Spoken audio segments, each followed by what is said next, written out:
दोस्तों नमस्कार। भारत पाक युद्ध चल रहा था। लड़ाई आमतौर पर शुरू हो गई थी जैसे होती है।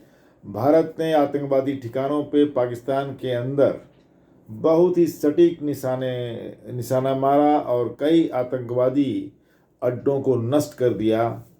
लेकिन बात यहीं ख़त्म नहीं हुई और पाकिस्तान ने बदले की कार्रवाई करते हुए, रिटेलिएट करते हुए जवाबी हमला किया और भारत के बॉर्डर एरिया में बहुत सेक्टर और कई जगहों पर उन्होंने हमले किए। नुकसान भी उसकी वजह से हुआ, लेकिन ज़्यादातर उनके हमलों को नाकाम किया गया। S-400 जो एंटी डिफेंस सिस्टम है, एयर डिफेंस सिस्टम हमारा, तो सफलता मिली। उसमें बहुत सारे बड़े बड़े हमलों को नाकाम किया गया, लेकिन कुछ नुकसान युद्ध है तो होगा ही। बात सिर्फ इतनी नहीं है। लड़ाई के तीसरे दिन अचानक से अनएक्सपेक्टेड अमेरिका के राष्ट्रपति ट्रंप ने अपने एक्स अकाउंट पर यह ट्वीट किया कि भारत और पाकिस्तान की सरकारों से रात में लंबी बातचीत हुई है और दोनों ही सीज फायर के लिए, युद्ध विराम के लिए सहमत हो गए हैं।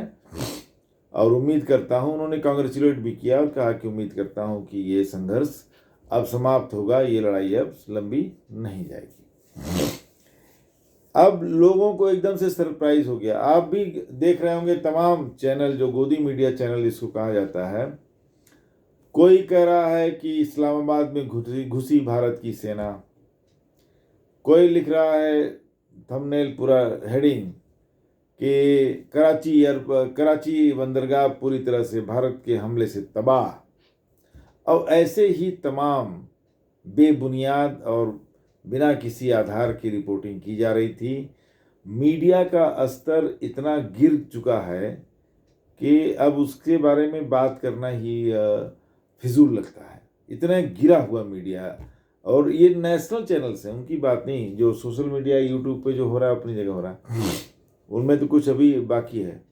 तो इस तरह से झूठ फैलाए जा रहे हैं। कुछ आर्मी के रिटायर्ड लोग हैं, वो लंबी लंबी छोड़ रहे हैं।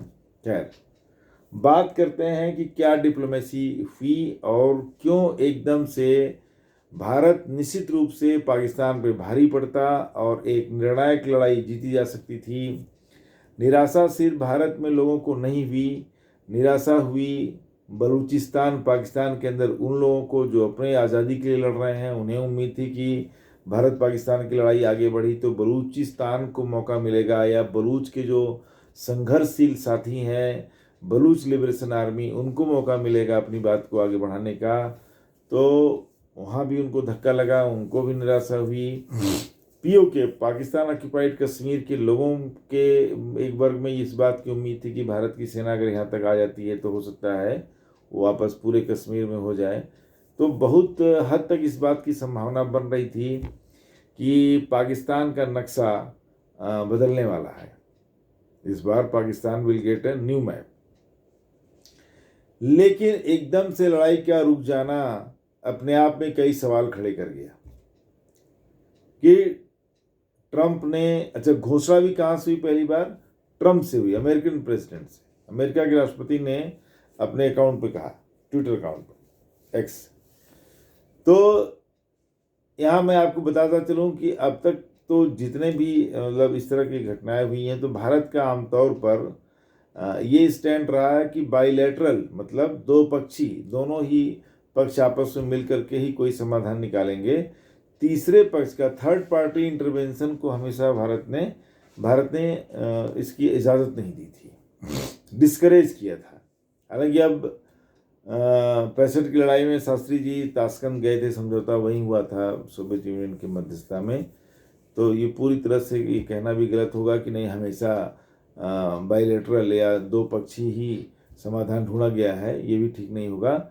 लेकिन कोशिश ये होती थी, या जो अपनी विदेश नीति, जो फॉरेन पॉलिसी का एक बहुत बड़ा ये पार्ट है इंडिया का, कि हम बाइलेटरल ही अपना डिस्प्यूट को सेटल करेंगे। अच्छा, चीन से भी जो भी विवाद है, सीमा विवाद है, तमाम चीज़ें हैं। तो देखिए आप, वो चीन के सामने, मतलब चीन और भारत ही बात करते हैं, किसी थर्ड पार्टी का कोई उसमें रोल नहीं होता है। पाकिस्तान से भी बात हुई हो चाहे नहीं भी, दोनों आपस में ही करते रहे हैं। थर्ड पार्टी रोल को इंडिया ने अलाउ नहीं किया था। ये पहली बार हुआ कि सीधे अमेरिका ने ही, जबकि इसकी कहीं भी सुगबुगाहट भी नहीं थी कि अमेरिका दोनों पक्षों के बीच में किसी भी तरह का मध्यस्थता कर रहा है, क्योंकि अभी तो युद्ध शुरू ही हुआ था, तीसरा दिन था, तो इतना लंबा तो गया नहीं था कि अभी तुरंत ही ख़त्म करने की ज़रूरत थी। कोई निर्णायक बात हुई नहीं थी। आर्मी एयरफोर्स ही अटैक हो रहे थे, आर्मी का रोल अभी नहीं हुआ था कि ग्राउंड वॉर नहीं हो रहे थे। अब एक बात ये समझ में आ रही है जो मैं कहना चाहता हूँ आपको, कि जिन्होंने इस पर अंतर्राष्ट्रीय संबंधों को पढ़ा है या उस पर नज़र रखते रहे हैं, उनको इस बात का होगा कि इस तरह का चीज़ें उनको याद होगी कि रूस हमेशा इंडिया के साथ रहा करता था। जब भी हमारा किसी से संघर्ष हुआ तो रूस ने हमेशा हमारा साथ दिया और ओपनली साथ दिया, उसमें कोई छुपा नहीं था। हमारे जो सैनिक साजो सामान हैं ज़्यादातर रूस से लिए गए हैं और उसका मेंटेनेंस भी रूस ही करता है। आवश्यकता पड़ने पर पूरी आपूर्ति रूस करता रहा है, और नहीं करता रहा है तो उसका आश्वासन रहा है कि जब भी आपको जो ज़रूरत होगी वो आपको दिया जाएगा। यहाँ तो पेमेंट का भी चक्कर नहीं है, रूस इतना कोऑपरेटिव रहा है। लेकिन इधर बीच परिस्थितियाँ बदली हैं, खासतौर से 2014 के बाद। ये भाजपा सरकार या मोदी गवर्नमेंट आने के बाद सरकारों का रुख अमेरिका की परस्त ज़्यादा हुआ, अमेरिका की तरफ झुकाव ज़्यादा बढ़ा, कम्युनिकेशन भी बढ़ा, अमेरिका ने भी इंटरेस्ट लिया। अमेरिका का पाकिस्तान में उसकी भूमिका कम हुई, क्योंकि अफगानिस्तान का मामला ख़त्म हो गया। मामला जब तक अफगानिस्तान में संघर्ष चल रहा था तो अमेरिका पाकिस्तान को पकड़ के रखा हुआ था, तो अफगानिस्तान का मामला ठीक हो गया तो उन्होंने पाकिस्तान पर उतना उनको ज़रूरत नहीं है पाकिस्तान की। दूसरा, विश्व के जो जियोपॉलिटिकल सिचुएशन है उसमें रसिया अलग थलग पड़ा हुआ है, यूक्रेन से वार चल रहा है, लड़ाई चल रही है, रसिया का कोई साथी नहीं है। रसिया के सारे जो हैं पहले के रिपब्लिक्स और बाकी दूसरे लोग वो नाटो में या तो जा रहे हैं या जाने की तैयारी में है, जाने की कोशिश कर रहे हैं। तो रसिया भी आप देखिए पूरी तरह से अकेला पड़ गया है। दूसरी बात, 3 साल हो रहे हैं करीब करीब यूक्रेन और रसिया के वार है। यूक्रेन की तो कोई औकात नहीं है, लेकिन बाहर का इतना सपोर्ट नाटो और अमेरिका के सपोर्ट से आज 2-2.5 साल से यूक्रेन लड़ाई लड़ रहा है। किससे? रसिया से लड़ रहा है। उसके बाद भी उसकी हालत खराब है। ऐसा नहीं कि नाटो और अमेरिका के सपोर्ट मिलने से बड़ा स्ट्रांग हो गए हैं जेलेंस्की जो यूक्रेन के प्रेसिडेंट हैं। इधर बीच जो चाइना की तरक्की है ये अपने आप में बहुत सारे सवाल खड़ी कर रही है, और अंतर्राष्ट्रीय स्तर पर अमेरिका के लिए ये बहुत बड़ी चुनौती उभर रहा है, चीन और चीन की अर्थव्यवस्था। अब आप देखिए, अभी तो टैरिफ को लेकर सीधे ट्रेड वार चल रहा है अमेरिका और चाइना में, लेकिन चाइना एज ए कंट्री ये बहुत तेजी से अमेरिका को सीधी चुनौती दे रहा है और सुपर पावर बनने की दिशा में अग्रसर है। रसिया की तो हालत खराब है, उसके पास रिसोर्सेज बहुत है, बहुत संसाधन है, लेकिन जिस तरह से उनका मामला सब खराब हो गया कम्युनिस्ट रिजीम के दौरान, और वो उसको कंट्रोल नहीं कर पाए, जिसकी वजह से बहुत स्ट्रॉन्ग पोजीशन में नहीं है। ये तो हथियारों का उनका जखीरा है पहले का, और दूसरा वो ये है कि वो बहुत बड़ा कंट्री है रसिया, बहुत ज़्यादा उसके पास संसाधन है, तो रसिया इसी कंट्री को हराया नहीं जा सकता। बहुत बड़ा कंट्री है, बहुत सारा उसके पास रिसोर्स है। अब चाइना और अमेरिका का जो ट्रेड वार है, या जो आप कह सकते हैं कि न्यू कोल्ड वार स्टार्ट हो रहा है। एक न्यू कोल्ड वार था, अब एक नया कोल्ड वार और स्टार्ट हो रहा है। वो पहले का कोल्ड वार तो ख़त्म हो गया 91 में ही, अब एक नया कोल्ड वार होगा। वो कोल्ड वार होगा अमेरिका और चीन के बीच में। अब इस बीच में जो इंटरनेशनल पॉलिटिक्स चेंज हुई वो ये हुई कि कभी एक दूसरे के दुश्मन जाने जाने वाले रूस और चीन अब एक दूसरे के करीब आते जा रहे हैं। रसिया तो अकेला पड़ा हुआ, अलग थलग पड़ा हुआ, तो रसिया ने चीन की तरफ झुकाव दिखाया और चीन से दोस्ती का हाथ बढ़ाया, दोस्ती की भी। चीन ने भी रसिया के साथ दोस्ती की, अब उसमें क्या हो रहा है, देखिए अभी 9 मई को अपना जो वर्ल्ड वार 2 में जर्मनी के ऊपर जीत हुई थी, विक्ट्री डे मनाता है रसिया। तो 9 मई को उन्होंने उस फंक्शन में, उस कार्यक्रम में जो सेलिब्रेशन था, उसमें चीफ गेस्ट किसको बनाया? चाइना के प्रेसिडेंट को, जिनपिंग को। जिनपिंग जो है वहाँ प्रेसिडेंट, वहाँ चीफ गेस्ट बनकर गए। तो ये अपने आप में एक बड़ी बात ये है कि भारत को रूस से समर्थन लेना है, और चीन अगर रूस का दोस्त बनता है तो कहीं न कहीं भारत और रूस के बीच में एक दीवार तो जरूर खड़ी होगी, कि चीन कभी नहीं चाहेगा कि भारत को कोई मदद मिल पाए। अब यहाँ पर बात हो रही है इंडिया पाकिस्तान के युद्ध की, लड़ाई की। पाकिस्तान के अंदर देखा जाए तो पाकिस्तान का अपना कुछ नहीं है। सारा जो इंफ्रास्ट्रक्चर डेवलपमेंट है, जो भी काम थोड़े बहुत हो रहे हैं, वो चाइना का पैसा लगा हुआ है, चीन का पैसा उसमें लगा है। तो अगर अटैक इंडिया अगर पाकिस्तान पर अटैक कर रहा है और वहाँ अगर टूट फूट रहा है कुछ, तो वो नुकसान चाइना का हो रहा है, पाकिस्तान का नहीं हो रहा है।